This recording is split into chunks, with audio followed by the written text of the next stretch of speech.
Hi everyone. In this video we're looking at solving simultaneous equations by a method called elimination. And the idea of this is that we eliminate a variable by subtracting one variable or one equation from the other. So with this first example that we're looking at, we've got two equations and we can see that we've got the same number of y's, although the signs are different. So what we do is we add those equations to one another. So we start by adding 2x and 3, which gives us 5x, and then we add negative y, and negative y plus y is 0, so we don't have anything there, and then we add 7 and 13, which is 20. So once we've got that, we divide both sides by 5, and so x equals 4. So there's one of our answers. To get our other answer, we take what x is equal to and place it back into one of the original equations instead of x. So we can write 2 times 4 minus y equals 7. So that's 8 minus y equals 7. So negative y equals negative 1. And so y equals 1. And that's our second answer. Once we've got those two answers, we've actually finished. So we can check that this works by writing out this equation again, but instead of x and y, writing 4 and 1. So 2 times 4 minus 1 equals 7. Yep, that works. We can test with our other equation as well. 3 times 4 plus 1, that equals 13. So yep, that works too. So that's a simple example of elimination.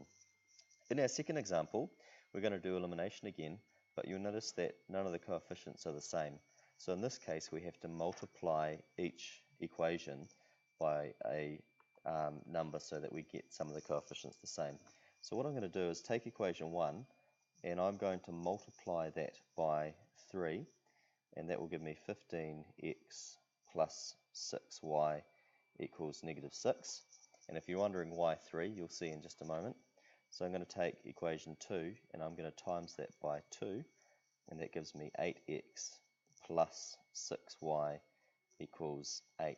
So now, because we've times each equation, we've ended up with y's having the same coefficient, which means that we can eliminate them.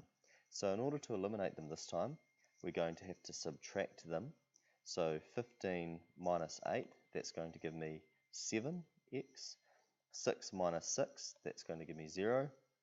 And then negative 6 minus 8, that's going to be negative 14. So that's negative 6 minus 8, that's where that came from.